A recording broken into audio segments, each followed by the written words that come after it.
और चलिए खबरों की शुरुआत करते हैं। बड़ी खबर, लव जिहाद के मामले में एक के बाद एक कई बड़े खुलासे हो रहे हैं। जी हां, लव जिहाद के मामले में सच हो सकती है महिला आयोग की आशंका। जांच के दौरान मिल रहे फंडिंग के कई लिंक। आरोपियों पर कोई खर्च कर रहा था लाखों रुपए। पीड़ित लड़कियों के खाते में भी लाखों की राशि आई है। एक साल में लड़की के खाते में जमा कराए हैं 15 लाख रुपए। तो ये कहां से आ रहे थे पैसे, कहां से हो रही थी फंडिंग? लड़कियों के खातों से हुआ है लाखों रुपए का लेन देन। आरोपी फरहान लड़कियों के खातों में पैसा जमा कराता था। पीड़िता का एटीएम इस्तेमाल करता था आरोपी फरहान। एक बार में 50,000 से ज्यादा रकम पीड़ितों के खातों में जमा कराता था। महिला आयोग की जांच में फंडिंग के पुख्ता सबूत मिले हैं। फंडिंग के सोर्स को लेकर फरहान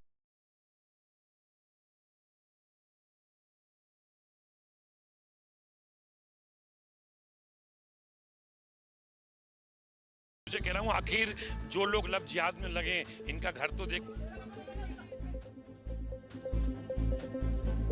तो देखिए किस तरह से महिला आयोग की जांच चल रही है और जांच में फंडिंग को लेकर आशंका जाहिर की जा रही है। उसके सोर्सेस तलाशे जा रहे हैं। जो आशंका थी कि कहीं ना कहीं से इनको फंडिंग हो रही है, क्योंकि इनकी जो पारिवारिक पृष्ठभूमि है आरोपियों की, वो जो है वो इतनी अच्छी नहीं है। वो गरीब तबके के हैं, तो फिर कैसे वो इतनी बढ़िया ऐशो आराम की जिंदगी जी रहे थे।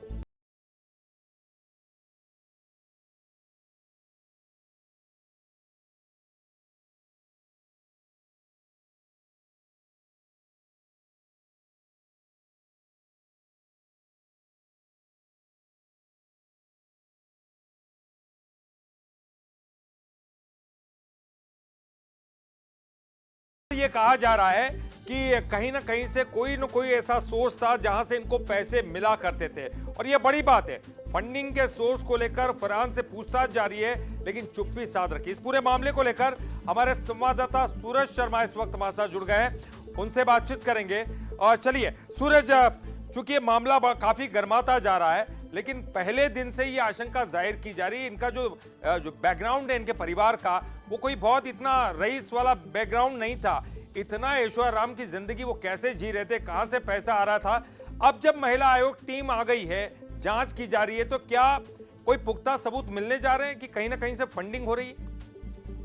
देखिए, बिल्कुल जिस तरीके के जानकारी निकलकर सामने आ रही है, और महिला आयोग का भी फोकस वही था कि जब गरीब परिवार के बच्चे हैं तो आखिर उनके पास इतना पैसा कहाँ से आ रहा है कि वो लड़कियों को घुमा रहे हैं, महंगी बाइक का यूज़ कर रहे हैं, लग्जरी लाइफ जी रहे हैं। तो कहीं ना कहीं आखिर पैसा कहाँ से आ रहा था, क्या कोई इन्हें फंड कर रहा था? इसको लेकर लगातार जानकारी भी जुटाई जा रही है। कुछ विश्वस्त सूत्रों से जानकारी मिल रही है कि खासतौर से जो मुख्य आरोपी फरहान है, वो नकदी पैसा इन पीड़िताओं के अकाउंट में जमा करता था और उनके एटीएम से अपने खर्च के लिए पैसा खर्च करता था, यानी कि नकद पैसे वो उन पीड़िताओं के अकाउंट में जमा करता था, फिर उनके ही एटीएम से उस पैसे को खर्च करता था। तो आखिर बड़ी बात यही कि आखिर फरहान के पास पैसे कहाँ से आते थे? जिस तरीके से कुछ जानकारी मिल रही है उसमें करीब 50,000, कभी 60,000, कभी 70,000 ऐसे अलग अलग बड़े अमाउंट जो पीड़िताओं के अकाउंट में फरहान ने जमा किए थे, जो कि नगद जमा किए थे। और माना जा रहा है कि साल 2024 यदि अभी एक से सवा साल भी नहीं हुआ, उसमें करीब 15 लाख रुपए से ज़्यादा का ट्रांजैक्शन पीड़िताओं के अकाउंट में हुआ था। तो बड़ी बात यही है कि आखिर इनके पास पैसा कहाँ से आ रहा था,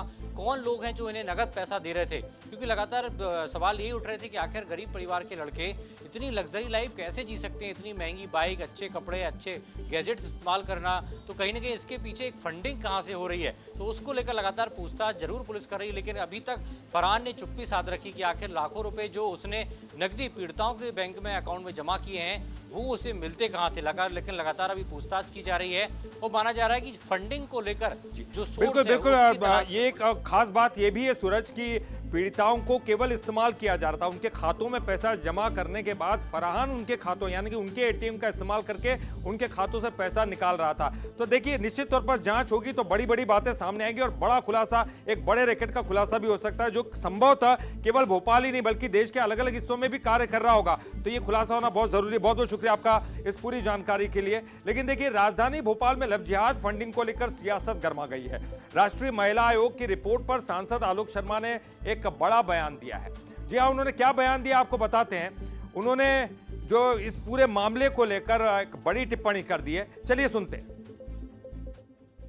देखिए मैं शुरू से कह रहा हूँ, आखिर जो लोग लव जिहाद में लगे इनका घर तो देखिए खाने तक को नहीं है, परंतु इनके पास बड़ी बड़ी गाड़ियाँ कहाँ से आ रही हैं, फंडिंग कहाँ से हो रही है, इनके बैंक अकाउंट की जाँच होना चाहिए। मेरा तो ये कहना, देश के कुछ प्रांतों के अंदर जो मुझे जानकारी आ रही है, आने वाले समय तथ्यात्मक रूप से आपके मीडिया को भी बताऊंगा, कहीं ना कहीं देश के कुछ हिस्सों के अंदर इस प्रकार से लव जिहाद के इंस्टीट्यूट चल रहे हैं, प्रशिक्षण केंद्र कर रहे हैं, जिसमें योजनाबद्ध तरीके से कल्लू मियाँ को, फत्तू मियाँ को ट्रेनिंग दी जाती है किस प्रकार से कि हिंदू समाज की बिटियाओं को उस पर बर किया जाए, उनको माल ले आया जाए, थिएटर लिया जाए, बड़े बड़े उनको गिफ्ट दिए जाए और उनको लव जिहाद में फंसाकर धर्मांतरण करने का काम किया जाता है। इसकी जांच होना चाहिए।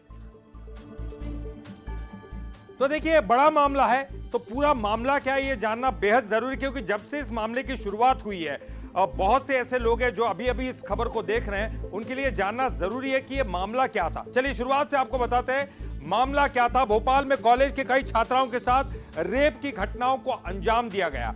रायसेन रोड से प्राइवेट कॉलेज का यह मामला था, जहां से पूरा मामला सामने आया। मुस्लिम छात्रों ने एक गिरोह बनाया, हिंदू छात्राओं को प्रेम जाल में फंसाया गया। मामला ये काफी बड़ा है।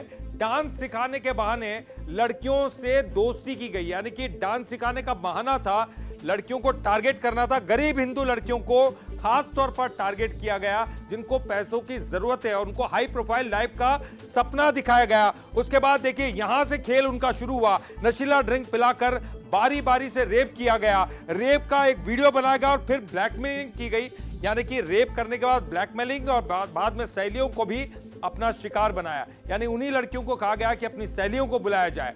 तो छात्राओं को मांस गांजा पिलाने का भी आरोप लगाया। तो ये पूरा मामला आपको बताया कि किस तरह से मामला सुर्खियों में आया और आगे बढ़ता चला गया। तो चलिए, ये पूरा मामला, चूंकि इसमें जांच चल रही है, महिला आयोग की टीम भी आई है, राष्ट्रीय मानव अधिकार आयोग ने भी जांच की है, तो धीरे धीरे परत दर परत खुलासे होंगे। बंसल न्यूज पर वो तमाम खुलासे आपको दिखाते जाएंगे।